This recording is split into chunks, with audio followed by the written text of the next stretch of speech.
कुंज बिहारी जय राधा माधव कुंज बिहारी जय गोपीजन वल्लभ गिरवरधारी यशोदानंदन ब्रज जनरंजन यशोदानंदन ब्रज जनरंजन यमुना तीरा बनचारी यमुना तीरा बनचारी जय राधा माधव कुंज बिहारी हरे कृष्णा कृष्ण कृष्ण हरे हरे हरे राम राम राम हरे हरे हरे कृष्णा कृष्ण कृष्ण हरे हरे हरे राम राम राम हरे हरे हरे कृष्णा कृष्ण कृष्ण हरे हरे हरे राम राम हरे हरे कृष्णा कृष्ण कृष्ण हरे हरे हरे राम राम हरे हरे हरे कृष्णा कृष्ण कृष्ण हरे हरे हरे राम राम राम हरे हरे जय राधा श्याम सुंदर राधे जय कृष्ण बलराम जय कृष्ण बलराम जय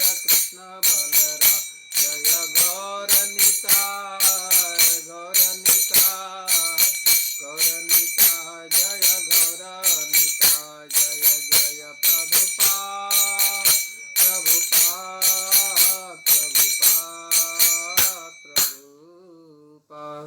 श्री श्री राधा श्याम सुंदर भगवान की जय हो। श्री श्री कृष्ण बलराम की जय हो। श्री श्री गौर निताय की जय हो। शील प्रभुपाद की जय हो। श्री वृंदावन धाम की जय हो। अनंत कोटि वैष्णव वृंद की जय हो।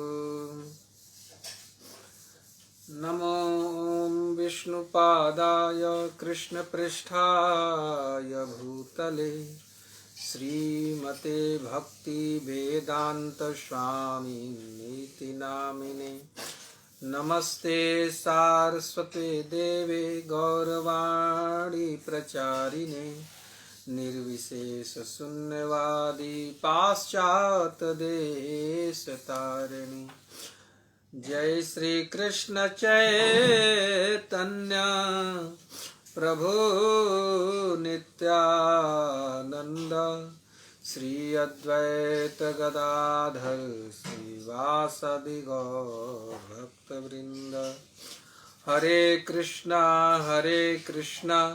कृष्ण कृष्ण हरे हरे हरे राम राम राम हरे हरे। ओम नमो भगवते वासुदेवाय ओम नमो भगवते वासुदेवाय ओम नमो भगवते वासुदेवाय। हरे कृष्णा। तो परीक्षित और सुखदेव संवाद को आगे बढ़ाते हुए कथा में प्रथम स्कंद के 16वें अध्याय के श्लोक संख्या 5 से प्रारंभ करता हूँ। आज 5, 6, 7, 8 और 9 तक ये कथा कही जाएगी श्लोक संख्या। हरे कृष्ण। शौनकवाच कस्य हेतुर्निजग्राह कलिं दिग्विजये नृपः नृदेव चिन्नधृक् शूद्रो कोसौगां यः पदाहनत् तत् कथ्यतां महाभाग अधिकृष्ण कथाश्रयम्। शौनकवाच कस्य हेतुर्निजग्राह कलिं दिग्विजये नृपः। नृदेवचिन्नधृक् शूद्र कोसौगां यः पदाहनत् तत् कथ्यतां महाभाग अधिकृष्ण कथाश्रयम्। अन्वय श्रील प्रभुपाद जी के द्वारा। शौनकवाच, शौनक ऋषि ने कहा, कस्य किस हेतु कारण से निजग्राह पर्याप्त दंड दिया, कलिम कलयुग के स्वामी को, दिग्विजये अपनी विश्व यात्रा के समय, नृपः राजा, नृदेवः राजसी व्यक्ति, चिन्हधृक के समान सजा हुआ, शूद्रकः शूद्रों में भी अधम, असौ वह, गाम गाय को, यह जो, पदाहनत लात से मारा, तत् वह सब, कथ्यताम कृपा करके कहिए, महाभाग हे परम भागशाली, यदि यदि कृष्ण विषयक कथा आश्रयम उनकी कथाओं से संबंधित। अनुवाद श्रील प्रभुपाद जी के द्वारा। शौनक ऋषि ने पूछा कि महाराज परीक्षित ने उसे केवल दंड क्यों दिया, जबकि वह शूद्रों में अधम था। उसने राजा का भेष बना रखा था और गाय पर पाद प्रहार किया था। ये सब घटनाएं यदि भगवान कृष्ण की कथा से संबंधित हो तो कृपया इसका वर्णन करें। तात्पर्य श्रील प्रभुपाद के द्वारा। शौनक तथा ऋषिगण यह सुनकर विस्मित थे कि पुण्यात्मा महाराज परीक्षित ने अपराधी को केवल दंडित ही क्यों किया, उसे मार क्यों नहीं डाला। इससे यह सूचित होता है कि महाराज परीक्षित जैसे पुण्यात्मा राजा को चाहिए कि वो ऐसे अपराधी को तुरंत मार डाले जो राजा का भेष बनाकर जनता को ठगता है और साथ ही पवित्रम पशु गाय को अपमानित करने का दुस्साहस करता है। उस काल के ऋषियों ने यह स्वप्न में भी कल्पना नहीं की थी कि कलयुग के अग्रगामी दिनों में निम्नतम शूद्रों को प्रशासक के रूप में चुना जाएगा और गोवध करने के लिए खुले सुनियोजित कसाई घर खोल दिए जाएंगे। जो हो, यद्यपि ऋषियों को उस शूद्रक के विषय में सुनना अधिक रुचिकर नहीं लगा, जो ठग था और गाय का अपमान करने वाला था। फिर भी वे इस विषय में यह जानने के लिए सुनना चाहते थे कि इसका संबंध कहीं भगवान श्री कृष्ण से तो नहीं है। वे केवल कृष्ण कथा में रुचि रखते थे, क्योंकि कृष्ण कथा से जो भी विषय संबंधित हो वह श्रवण करने योग्य होता है। भागवत में समाज विज्ञान, राजनीति, अर्थशास्त्र, सांस्कृतिक मामले इत्यादि के विषय में अनेक प्रसंग हैं, किंतु वे सभी कृष्ण से संबंधित हैं। अतएव वे सब के सब श्रवणीय हैं। कृष्ण सभी मामलों के शुद्ध कर्ता अवयव हैं, चाहे वे जैसे भी हों। इस संसार में हर वस्तु प्रकृति के 3 गुणों से उत्पन्न होने के कारण अशुद्ध है, किंतु कृष्ण शुद्ध कर्ता तत्व है। श्रील प्रभुपाद की जय। तो हम लोग महाराज परीक्षित के प्रसंग को श्रवण कर रहे हैं, जिसमें पूर्व में कहा गया था कि महाराज परीक्षित ने जब पांडव सब भगवत प्राप्ति के लिए राजपाट को छोड़ करके और महाराज परीक्षित को राज सौंप करके चले गए, तो महाराज परीक्षित जो महाभागवत थे वे श्रेष्ठ ब्राह्मणों के दिशा निर्देश में पृथ्वी पर राज्य करने लगे। और उनके बारे में एक और विशेषता बताया जा रहा है सूत गोस्वामी के द्वारा कि सुत्याम अभिजात को विदहा, उनके जन्म के समय ही बड़े बड़े ज्योतिषाचार्यों ने कुछ गुणों का निरूपण किया था। समादिशन जो कहा था वे सब गुण उनमें भरे पड़े थे। और वे महाराज परीक्षित उत्तर की पुत्री इरावती से विवाह किया और जिनसे 4 पुत्र उत्पन्न हुए, जिसमें जन्मेजय आदि थे।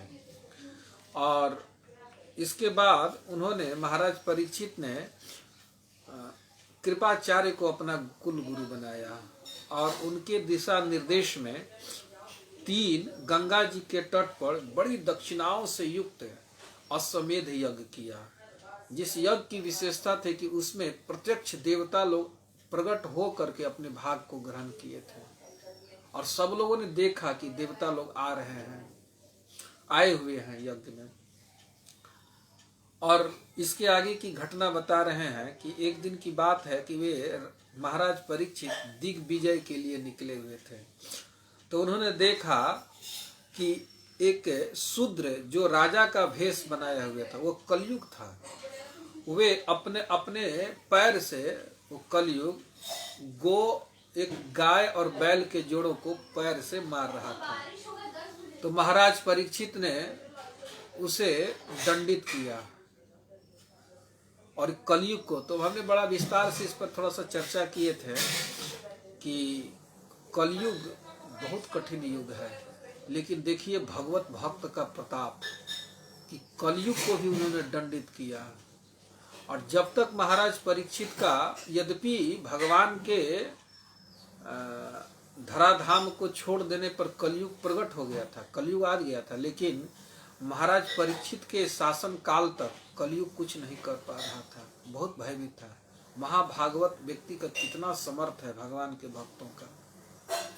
इसे ये हम सबको प्रेरणा मिलती है कि अगर हम लोग निरंतर भगवान के भक्तों के संग में रह करके निरंतर भगवान कृष्ण की कथा को सुनेंगे और सदा नाम जप करेंगे तो कलयुग का प्रभाव हम पर नहीं चल पाएगा। अगर हम इससे थोड़ा भी शिथिल होंगे किसी भी दिन तो कलयुग हम पर प्रभाव डाल देगा। तो महाराज परीक्षित ने कलयुग को शासित किया।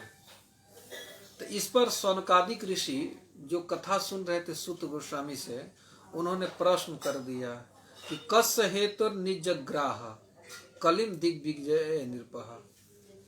जो राजा महाराज परीक्षित जो दिग्विजय के लिए निकले हुए थे, तो किस कारण से कली को दंडित किए हैं। जो नृदेव चिन्ह धृक शूद्रो, जो राजा का भेष बना करके घूम रहा था और पदाहनत गाम, और पैर से गायों पर प्रहार कर रहा था। तो ये प्रश्न उन्होंने पूछा कि किस हेतु से, अथवा इसको कहिए। और उसके साथ ही उन्होंने कहा कि तत्कथ्यता महाभाग अधि कृष्ण कथाश्रयम। वे कलयुग के बारे में विशेष रूप से नहीं सुनना चाहते थे, इसके लिए वे कह रहे कि अधिक कृष्ण, यदि कृष्ण कथाश्रयम, यदि इसका संबंध कृष्ण कथा से है तब उसको कथ्यताम आप कहिए। भगवान के जो भक्त होते हैं वे कृष्ण कथा के अतिरिक्त अन्य विषयों में रुचि नहीं दिखाते हैं, क्योंकि कृष्ण कथा का जो रस है उसका पान कर लेने के बाद व्यक्ति इधर उधर की कथा में उसकी रुचि नहीं होती है, उसे वो उपरत हो जाता है।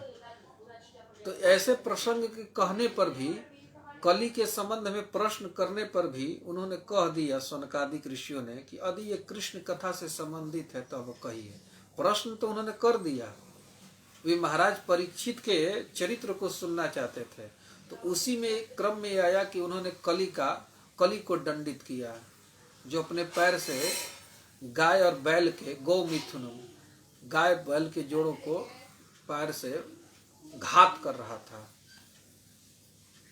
तो आप कृष्ण कथा से अगर संबंधित है तो इसको कहिए। और अगले श्लोक में कह रहे हैं कि अथवास्य पदाम्भोज मकरंद लिहाम सताम कि मन्नैरसदालापैरायुषो यद सद्वयः। अथवा या तो ये कृष्ण कथा से संबंधित हो तो कहिए, अथवा पदाम्भोज, अस्य पदाम्भोज, उस कृष्ण के चरण कमल के मकरंद लिहाम, श्री कृष्ण के चरण कमल के मकरंद का रस पीने वाले लिहाम सताम, जो भक्तों की अगर भक्तों से संबंधित कथा है तो उसको कहिए। तो परीक्षित महाराज के तो भगवान के परम भक्त थे। परीक्षित महाराज का जब चरित्र आएगा तो कृष्ण कथा स्वतः आएगी और वे महाभागवत हैं। तो भक्तों का स्वभाव होता है कि कृष्ण कथा को सुनते हैं तथा कृष्ण के भक्तों के चरित्र को सुनते हैं, क्योंकि भगवान सुधर्मा सभा में भक्तों के चरित्र को सुनते हैं। हम भगवान के चरित्र को सुनते हैं और भक्तों के भी चरित्र को सुनते हैं, और भगवान अपने भक्तों के चरित्र को निरंतर सुनते रहते हैं भक्तों के मुख से।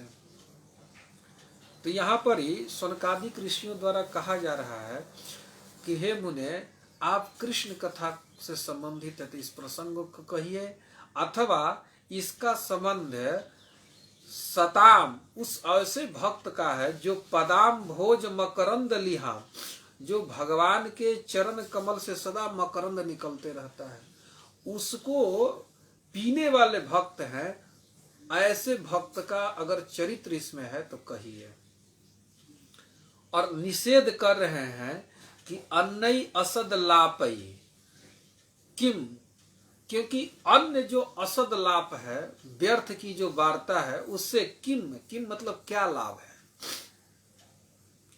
क्योंकि ये सब जो वार्ताएं हैं कृष्ण कथा के अतिरिक्त, इसमें होता क्या है, यद जिसमें असद आयुषः व्यय, व्यय मतलब नष्ट होता है, खत्म हो रहा है। जैसे धन आदमी उपार्जन करता है और फिर इसको व्यय करता है, खर्च कर देता है, खत्म कर देता है। तो ये जो आयु मिला हुआ है जिसकी एक सीमा है, तो आयु जो है, उम्र जो है, वो असद चीजों में, व्यर्थ की बातों में व्यय हो जाती है। जो असद आलाप है, व्यर्थ की जो वार्ता है, उससे मनुष्य का कोई कल्याण नहीं होता। इसमें केवल आयु जो महत्वपूर्ण है वो छीन होती है। और आगे कहते हैं, शूद्रायुषाम नृणामंग मर्त्यानाम मृत्यमिच्छताम इहोपहूतो भगवान मृत्यु सामित्र कर्मणि। और कह रहे हैं कि शूद्राम युषाम नृणाम, हे अंग, हे सूत जी, मनुष्यों की जो आयु है, क्षुद्रायुषाम आयुषा, उनकी जो आयु है, क्षुद्र मतलब कल, अल्प है। ऐसे नहीं कि बहुत दीर्घायु है, ऐसा नहीं। कलयुग के जो प्राणी हैं वो अल्पायु हैं, उनकी आयु बहुत कम है और उसमें भी नाना प्रकार के उपद्रव हैं। यद यद पद विपदाम, कलयुग के प्राणी का एक यहाँ लगता है कि प्रथम अध्याय के 10वें नंबर का श्लोक होगा, उसमें वर्णन किया गया है। प्रथम अध्याय में ही 10 नंबर का श्लोक में, प्रायेनाल्पायुषः सभ्य कलावस्मिन् युगे जनः मंदा सुमंद मतयो मंद भाग्या उपततः। ये कलयुग के प्राणियों का आयु के संबंध में बताया जा रहा है, क्या उनके स्वभाव के बारे में बताया जा रहा है कि एक तो उनकी प्रायः अल्प आयुषः, उनकी आयु बहुत कम है, तो दीर्घायु नहीं होते हैं। और अस्मिन कलियुगे, इस कलियुग में, अस्मिन कलियुगे, इस कलयुग में उनकी आयु कम होती है। और ऊपर से और क्या विशेषता बताई जा रही है कलयुग में रहने वाले जीवों की, मंदा मतलब आलसी है।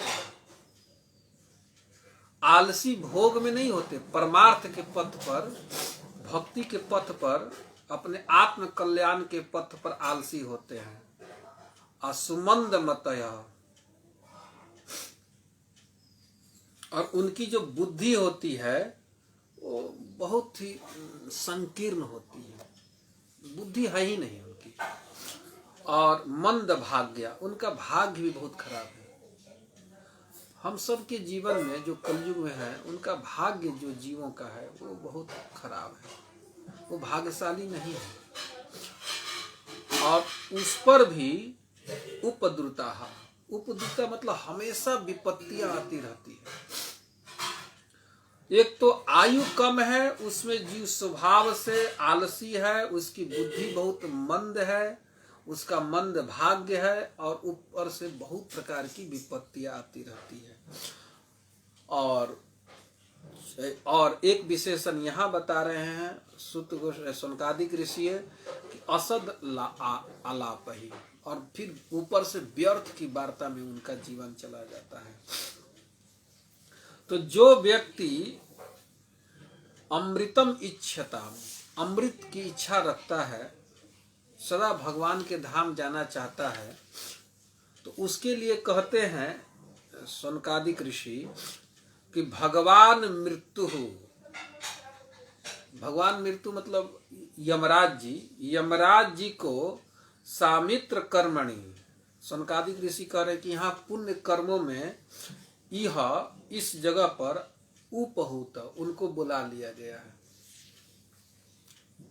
बताइए ऋषियों का कितना बड़ा समर्थ था कि यमराज जी को ही वहां बुला दिया गया है निमंत्रण से। तो यमराज जी का तो काम वही है, जीवों को दंडित करना। तो वो लगता है कि काम लगता है कि रुक गया मानो। और अब कह रहे हैं आगे कि न कश्चिन म्रियते तावत यावदस्त दास्त इहांतकः यदर्थम ही भगवानाह उतः परमर्षभि अहो नृलोके पीयेत हरि लीलामृतम वचः। अब कह रहे हैं कि तावत, तब तक न कश्चिन म्रियते, तब तक कोई नहीं मरेगा। अब तावत, जब तक इहांतक अस्तः, इहांतक जीवन के अंत करने वाले जो यमराज जी हैं, जब तक हम लोगों ने इनको यहाँ पर नियुक्त कर दिया है, बैठा दिया है, तब तक कोई नहीं मरेगा। क्यों कि यदर्थम ही भगवान आहूत परमर्षभि, परमर्षि ऋषियों के द्वारा भगवान यमराज जी को, जो यमराज जी को यहाँ बुला लिया गया है, अब डरने की बात नहीं है। सनकादिक ऋषि लोग नैमिषारण्य में सुखदेव गोस्वामी से कथा सुन रहे हैं। तभी कथा प्रारंभ ही हुई है प्रथम दिन की।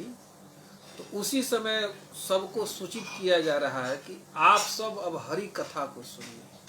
अब कथा के दौरान किसी की मृत्यु नहीं होगी, क्योंकि जो मृत्यु के स्वामी है, नियंता है, जिनको भगवान ने नियुक्त किया है, यमराज जी को हम लोगों ने इसी यज्ञ में बुला लिया है। आहूत, आहूत का अर्थ है कि आमंत्रित किया गया, निमंत्रित किया गया कि आप आइए, विराजिए। और क्या कह रहे हैं ऋषि लोग कि अहो नृलोके, अरे मनुष्यों, हरि लीला अमृतम बचा पिएत। ये भगवान हरि की जो लीला कथा जो सूत गोस्वामी कह रहे, आओ आओ हम तो पी रहे, तुम भी पियो और पी कर अमरत्व को प्राप्त हो जाओ। देखिए अहो नृलोके, अहो जो शब्द है वो खेद का शब्द है कि देखिए जीव काल से भयभीत है, और वो काल जो यमराज जी हैं वो आकर के इस यज्ञ में बैठ गए हैं, और हरि की जब तक कथा चलेगी तब तक किसी की मृत्यु नहीं होगी। इससे स्पष्ट संकेत है, स्पष्ट कि अगर व्यक्ति निरंतर हरि की कथा सुनता रहा तो मृत्यु कुछ भी नहीं कर सकता है, मृत्यु का वहां प्रवेश ही नहीं है। स्पष्ट है, पिएत हरि लीला अमृतम। भगवान हरि, हरि शब्द क्या है? कि हरि कहने का अर्थ है कि भगवान अपने सुंदर सुंदर लीला को प्रस्तुत करके भक्तों के मन को चुरा लेते हैं, इसलिए उनका नाम हरि है। हरण कर लेते हैं मन को। भगवान श्री कृष्ण का जो लीला है, जो निरंतर भक्तों के सुख के लिए वो करते हैं, वो ऐसी मधुर है, ऐसी मधुर है, उसमें इतनी मादकता है कि भक्तों के मन को हर लेता है। वहां से मन फिर लौटता नहीं है संसार में। तो ऐसे भगवान हरि की जो लीला कथा, जो सूत गोस्वामी वर्तमान काल में कह रहे हैं कि हे नृलोके, अरे मनुष्यों आओ और इस लीला कथा का श्रवण करो और डरो मत। इस कथा में यमराज जी को हम लोग ने बुला लिया है। इहांतक भगवान आहूत, मृत्यु के जो देवता हैं उनको आहूत हम लोग निमंत्रित करके इस यज्ञ में बैठा दिया है। और आगे जो आखिरी का श्लोक है कि मंदस्य मंद प्रज्ञस्य वयो मंदायुषश्च वै निद्रया ह्रियते नक्तम दिवाच व्यर्थ कर्म भी। जो निरंतर भगवान श्री कृष्ण की लीला कथा का श्रवण नहीं करते हैं, नित्य तीनों टाइम दवा की तरह, सुबह शाम दोपहर, बल्कि निरंतर उसमें निमग्न रहना चाहिए। अगर नहीं कर रहा है जीव, तो कह रहे हैं कि मंदस्य, वो व्यक्ति मंद स्वभाव का है। अमंद प्रज्ञस्य, उसकी बुद्धि बहुत ही मंद है, अल्प है, थोड़ी है। और मंद आयुष, और उसकी आयु बहुत कम है। ये कलियुग जीवों का फिर से शौनकादिक ऋषि वर्णन कर रहे हैं। कलयुग के जो जीव हैं, एक तो आलसी मंद है, और मंद प्रज्ञस्य, उनकी बुद्धि जो है अल्प है, और मंदा आयुष, और आयु बहुत कम है। तो ऐसे अभाव से ग्रसित व्यक्ति हैं। तो फिर आगे वो करते क्या है? निद्रया ह्रियते नक्तम। नक्तम मतलब उनका रात कैसे बीतता है? निद्रया, केवल सोने में। और च दिवा च, और दिन कैसे बीतता है? व्यर्थ कर्म भी। शौनकादिक ऋषि कह रहे हैं व्यर्थ का कर्म, दिन भर जीव व्यर्थ का कर्म करता है। इसका निरूपण यहाँ ये कर रहे हैं। इसको द्वितीय स्कंद के प्रथम अध्याय में इस श्लोक की व्याख्या ज्यादा आपको मिलेगी, जिसको सुखदेव गोस्वामी ने 2-3 श्लोकों में कहा है, जिसको मैं कहना चाहता हूँ। ये द्वितीय स्कंद के प्रथम अध्याय में स्वयं सुखदेव गोस्वामी ने कहा है, जिस पर थोड़ा सा विचार हम लोगों को करना चाहिए। हम लोग की जो स्थिति है वो क्या है? एक तो निरूपण किया जा रहा है यहाँ कि मंदस्य, हम सब मंद है, परम आलसी है, और बुद्धि भी बहुत कम है, और आयु भी बहुत कम है। और हमारी जो रुचि है अनादि काल से, वो है कि असद आलाप, व्यर्थ की बातों में बहुत मन लगता है। चाहे राजनीति से संबंधित हो, चाहे अन्य कोई भी चीज हो, हरि कथा के अतिरिक्त हमारा मन उसमें बहुत लगता है। तो इस श्लोक की थोड़ा सा मैं व्याख्या करना चाहता हूं कि हमारा जो दिन रात कैसे व्यतीत हो रहा है।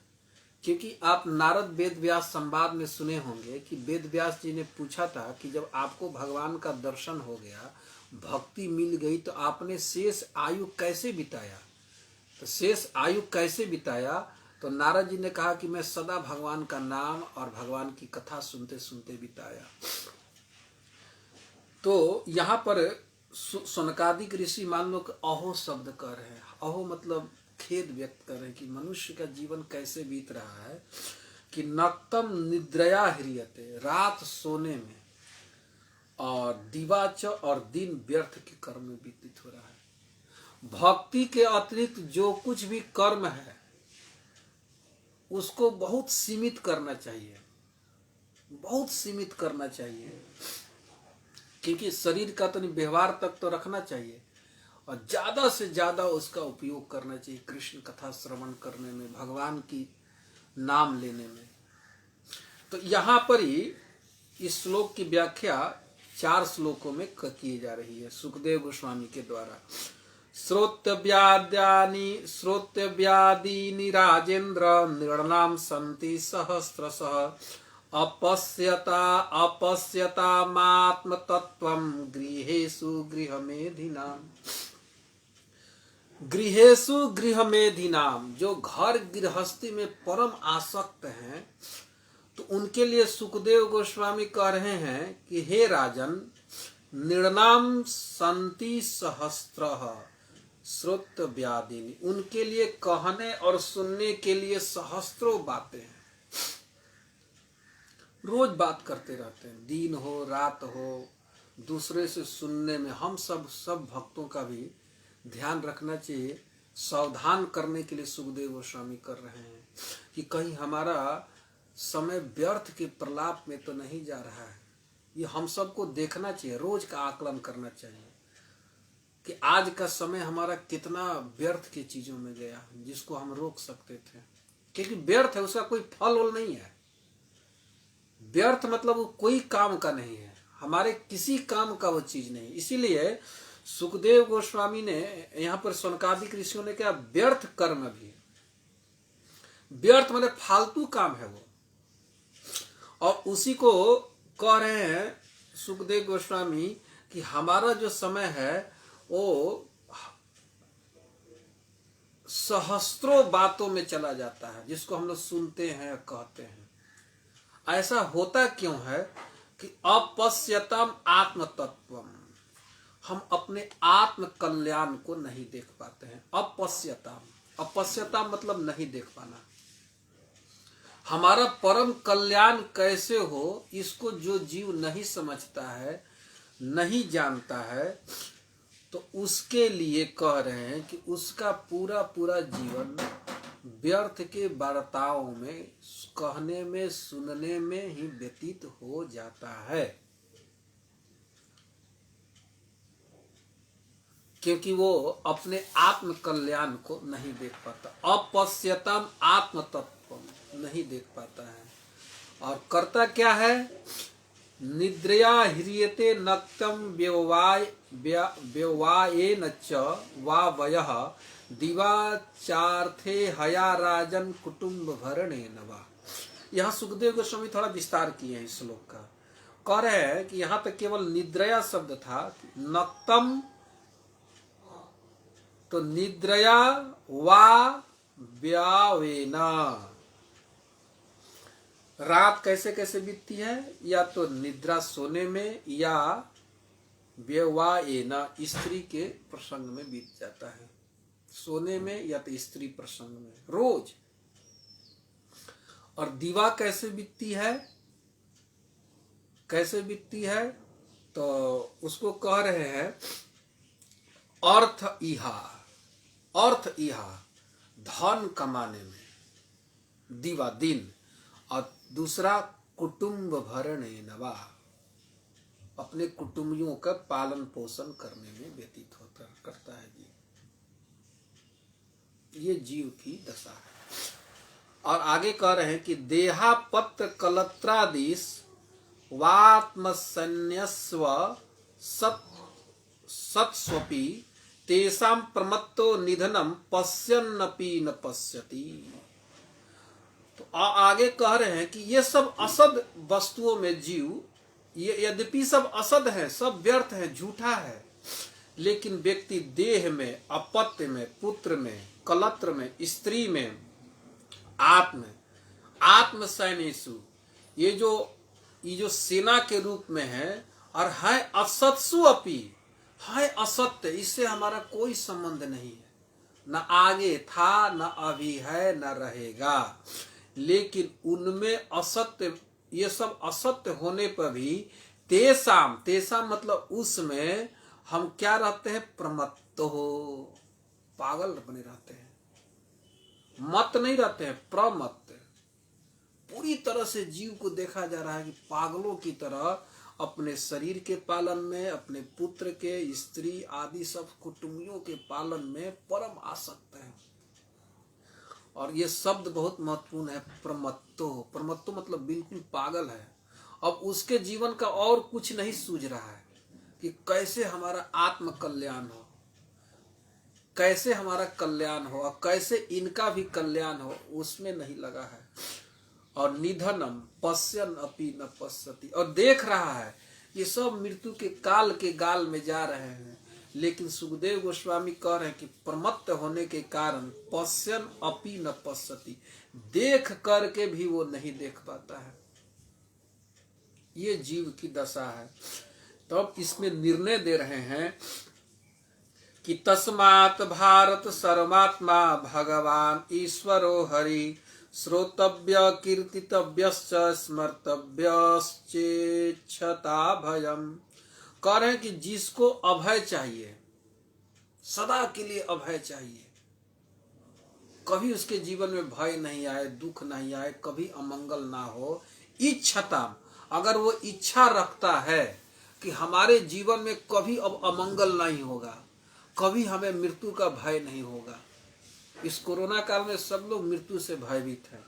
तो सुखदेव भगवान कह रहे हैं कि अगर इच्छताम अभयम, अगर सदा के लिए अभय चाहता है, सदा के लिए मंगल चाहता है, सदा के लिए कल्याण चाहता है, तो कह रहे हैं कि तस्माम, इसलिए उसको, हे भारत, भगवान ईश्वरो हरि, भगवान हरि की ही कथा को श्रोतव्य, सुनना चाहिए, कीर्तितव्यस्य, उसका ही कीर्तन करना चाहिए, और स्मर्तव्य, उसका ही स्मरण करना चाहिए।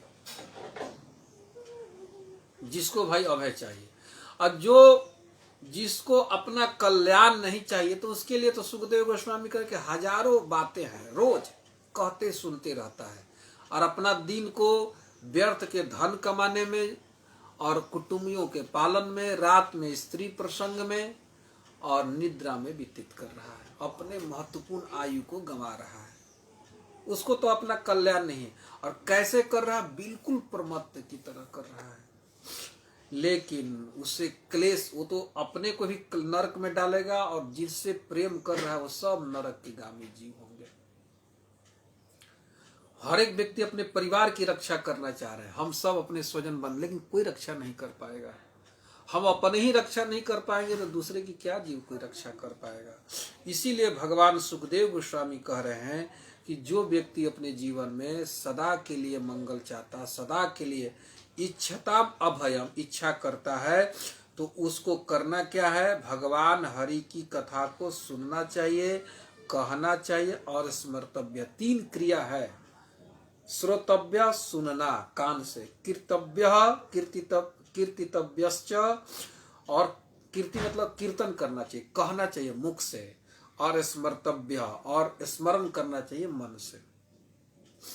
और इसी का फल बड़ा है कि एतावान सांख्य योगाभ्याम स्वधर्म परिनिष्ठया जन्म लाभ परह पुंसाम अंते नारायण स्मृति। ये जो जन्म मिला है, तो ये मनुष्य का जो शरीर मिला है, जन्म का लाभ जो है, परह, परह मतलब श्रेष्ठ लाभ क्या है कि अंते नारायण स्मृति, जब हमारा शरीर छूटे तो उस समय तक भगवान का स्मरण बना रहे। इतना बड़ी बात सुखदेव गोस्वामी ने कहा कि जन्म लाभ परह पुंसाम, पुंसाम मतलब मनुष्यों के ये जो शरीर का जो जन्म मिला है, मनुष्य शरीर का, तो इसका परम लाभ यही है कि अंते नारायण स्मृति ही, अंत में भगवान नारायण की स्मृति हो तो उसका परम कल्याण हो जाएगा। क्योंकि गीता में भगवान कहते हैं कि अंत काले च मामेवम, जो अंत काल में मेरा स्मरण करता है तो मुझको प्राप्त होता है, न अत्र संशय, इसमें कोई संशय नहीं है। तो यहाँ पर ही महाराज सूत गोस्वामी से सनकादिक ऋषियों ने जिज्ञासा किया है कि आप जो महाराज परीक्षित का प्रसंग कह रहे हैं और जो कलयुग का प्रसंग आपने कहा कि उसको उन्होंने दंडित किया, अगर ये कृष्ण कथा से संबंधित है और कृष्ण भगवान से कृष्ण के भक्तों से संबंधित है तो इसको कहिए और हम सब सुनना चाहते हैं। और उन्होंने एक संकेत दे दिया कि अरे अरे कलयुग के जीवों, खूब हरि कथा का श्रवण करो, ये काल कुछ भी नहीं कर पाएगा। तो कथा को यहीं विश्राम देते हैं। हम लोगों ने कथा आज सुना, श्लोक संख्या 5 से लेकर के 9 तक।